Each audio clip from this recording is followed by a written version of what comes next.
સાથે હું છું મિહિર રાવલ આપની સાથે। દેશમાં લોકસભાની ચૂંટણીના પ્રથમ ચરણના મતદાન બાદ કોંગ્રેસના સ્ટાર પ્રચારકો હવે ગુજરાત આવી રહ્યા છે। કોંગ્રેસના દિગ્ગજ ગણાતા એવા રાહુલ ગાંધી, પ્રિયંકા ગાંધી ગુજરાતમાં સભાઓ ગજવવા આવી રહ્યા છે। આગામી 15 એપ્રિલના રોજ રાહુલ ગાંધી મહુવામાં સભા યોજવાના છે।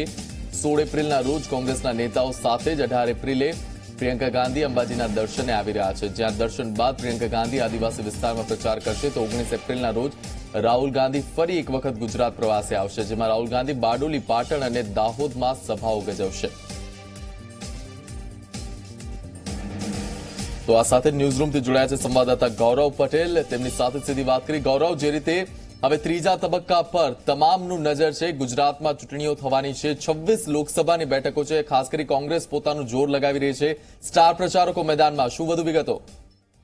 મિહિર, વાત કરીએ તો પ્રથમ તબક્કાનું મતદાન ગઈકાલે જ પૂરું થયું છે અને જે રીતની આશા અપેક્ષાઓ હતી કે ખૂબ જ જંગી પ્રમાણમાં મતદાન થશે, એવું મતદાન સમગ્ર જે દેશમાં જે પ્રથમ તબક્કો હતો ત્યાં થયું નથી, પરંતુ પૂર્વોત્તર રાજ્યોમાં મોટાભાગના પ્રમાણમાં સારું એવું મતદાન થયું છે। બીજી મહત્વની વાત કે અત્યારે હાલ બીજા તબક્કાના મતદાનનો પ્રચાર જોરશોરથી કામ ચાલુ છે, એટલે કોંગ્રેસના જે કોઈ પણ નેતાઓ છે તેમનું હાલ પ્રથમ ફોકસ બીજા તબક્કાનું મતદાન જે તે રાજ્યમાં છે તે રાજ્યમાં પ્રચાર કરવાનું છે।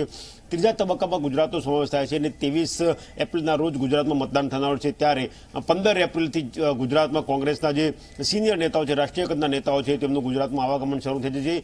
સૌથી પહેલા વાત કરીએ તો કોંગ્રેસના રાષ્ટ્રીય અધ્યક્ષ રાહુલ ગાંધી, કે જેઓ બહુ લાંબા સમયથી ગુજરાત આવવાનો પ્રયાસ કરી રહ્યા હતા અને તેમની ઈચ્છા હતી કે તેઓ ભાવનગર ખાતે જે અલંગ શિપયાર્ડ છે અને પીપાવાવ શિપયાર્ડ છે તેના મજૂરો સાથે, કે તેમના જે કાર્યકરો છે, વર્કરો છે, કે જે શિપિંગના બિઝનેસ સાથે સંકળાયેલા, શિપિંગના કામમાં રોકાયેલા જે વર્કરો છે તેમની સાથે તેઓ મળવાના મુલાકાત લાંબા સમયથી ગોઠવાતી હતી, પરંતુ તે પૂર્ણ થઈ નથી। છેવટે હવે લોકસભાની ચૂંટણીના પ્રચારની શરૂઆત તેઓ ભાવનગરના જે મહુવા છે ત્યાંથી કરવાના છે। ઉપરાંત વાત કરીએ તો સોનિયા ગાંધી, મનમોહન સિંહ સહિતના નેતાઓ ગુજરાતમાં આવશે।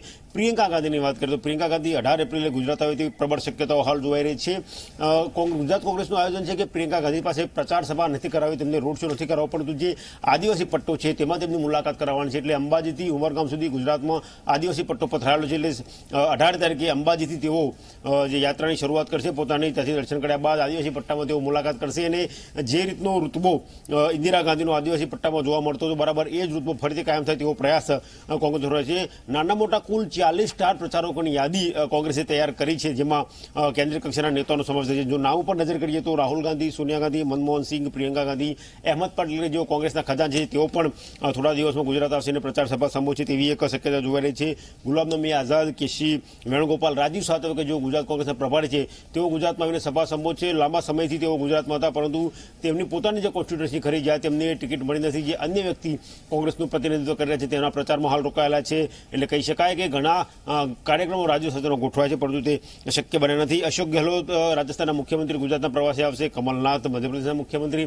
ગુજરાતના પ્રવાસે આવનાર છે। ભૂપેન્દ્ર બઘેલ છત્તીસગઢના મુખ્યમંત્રી છે, તે પણ ગુજરાતના પ્રવાસે આવશે। આ ઉપરાંત જ્યોતિરાદિત્ય સિંધિયા, કે જેઓ એઆઈસીસીના મહામંત્રી છે, ઉત્તર પ્રદેશનો પ્રભાર તેમની પાસે છે। સચિન પાયલોટ રાજસ્થાનના નાયબ મુખ્યમંત્રી છે। આનંદ શર્મા, મલ્લિકાર્જુન ખડગે, નવજોત સિદ્ધુ, જેઓ સ્ટાર પ્રચારક કોંગ્રેસે કહેવાય છે, અને કોઈ પણ મોટું રાજ્ય હોય કે જ્યાં ચૂંટણીનો પ્રચાર કરવાનો હોય ત્યાં નવજોત સિદ્ધુ પોતાની આગવી શૈલીમાં પ્રચાર કરતા હોય છે, જેમને અત્યાર સુધી ભારતીય જનતા પાર્ટી થકી કોંગ્રેસ પર પ્રહારો કર્યા હતા, પરંતુ કોંગ્રેસ જોઈન કર્યા બાદ તેઓ ભારતીય જનતા પાર્ટી પર પ્રહારો કરતા જોવા મળશે, તે પણ ગુજરાતમાં પ્રચાર અર્થે આવશે। આરપીએન સિંઘ, કાંતિલાલ ભુડિયા, દીપેન્દ્ર હુંડા, રણદીપ સુરજેવાલા સહિતના નેતાઓ આવશે। ગુજરાતના સ્ટાર પ્રચારકોની વાત કરીએ તો ઉર્મિલા માતોડકર, નગમા અને શત્રુઘ્ન સિન્હા જેવા જે ફિલ્મ સ્ટાર છે, જેઓ નેતા બન્યા છે, તેઓ પણ પ્રચારમાં આવશે। આ ઉપરાંત અમિત ચાવડા, પરેશ ધાનાણી, ભરતસિંહ સોલંકી, અર્જુન મોઢવાડિયા, સિદ્ધાર્થ પટેલ, શક્તિસિંહ ગોહિલ, વિશ્વરંજન મોહંતી અને જીતેન્દ્ર બઘેલ, કે જેઓ ગુજરાત કોંગ્રેસના સહપ્રભારી છે, તેઓ પણ પ્રચાર થયા આવશે।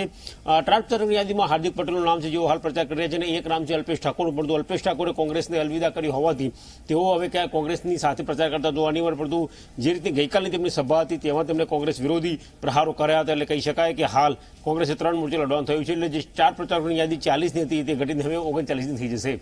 મિહિર, બિલકુલ ગૌરવ, જે રીતે સ્ટાર પ્રચારકો હવે મેદાનમાં ઉતરી રહ્યા છે ગુજરાતમાં, ત્યારે ખાસ કરી રાહુલ ગાંધીની જો વાત કરીએ તો રાહુલ ગાંધી મહુવાથી લઈ બારડોલી, પાટણ અને દાહોદમાં સભાઓ સંબોધવાના છે। કઈ કઈ બેઠકો પર પ્રભાવ પડી શકે છે? હજી મહુવાની વાત કરીએ તો ત્યાં 3 લોકસભાની સીધી અસર થાય છે. એક ભાવનગર, બીજી વાત કરીએ તો અમરેલી અને ત્રીજી વાત કરીએ તો જૂનાગઢ. આ 3 લોકસભામાં જ્યાં કોરી બેલ્ટ અને પાટીદાર બેલ્ટ મજબૂત પ્રમાણમાં જોવા મળે છે ત્યાં તેઓ પ્રથમ સભા કરશે અને ખાસ કરીને તેમનો ટાર્ગેટ નિમ્ન વર્ગ એટલે કે ગરીબ વર્ગ અને મધ્યમ વર્ગ ઉપર છે. ત્યાં તેઓ સભા સંબોધન કરીને પોતાના પ્રચારની શરૂઆત કરશે. બારડોલીની વાત કરીએ તો આદિવાસી બેલ્ટ છે, બારડોલીની અસર, બારડોલી જે ટ્રાઇબલ બેલ્ટ છે તે ઉપરાંત વલસાડ અને સુરતમાં તેની અસર જોવા મળશે સીધી રીતે, માટે ત્યાં તેઓ સભા કરવાના છે. પાટણની વાત કરીએ તો પાટણમાં ઠાકોર સમાજનું પ્રભુત્વ જોવા મળશે. પાટણમાં જો સભા થાય તો પાટણની સીધી અસર બનાસકાંઠા અને પાટણ એના ઉપર જોવા મળે છે, એટલે ત્યાં પણ તેઓ પ્રચાર કરવાના છે. અને જે રીતે અલ્પેશ ઠાકોરે કોંગ્રેસ સાથે છેડો પાડ્યો છે તે જોતા ઉત્તર ગુજરાતની જે 4 મહત્વની બેઠકો કરી, પાટણ, બનાસકાંઠા, મહેસાણા અને સાબરકાંઠા, તેના ઉપર જે ક્ષત્રિય વોટ ખરા, જે ઠાકોર વોટ ખરા, તેનું ધ્રુવીકરણ થાય તેવું છે. તે અટકાવવા માટે કોંગ્રેસ કઈ રણનીતિ અપનાવે છે તે જોવું જોઈએ. તેના ભાગરૂપે કદાચ રાહુલ ગાંધીને પાટણ ખાતે સભા ગોઠવી હોય તેવું હાલ પ્રાથમિક દ્રષ્ટિએ લાગી રહ્યું છે. મિહિર.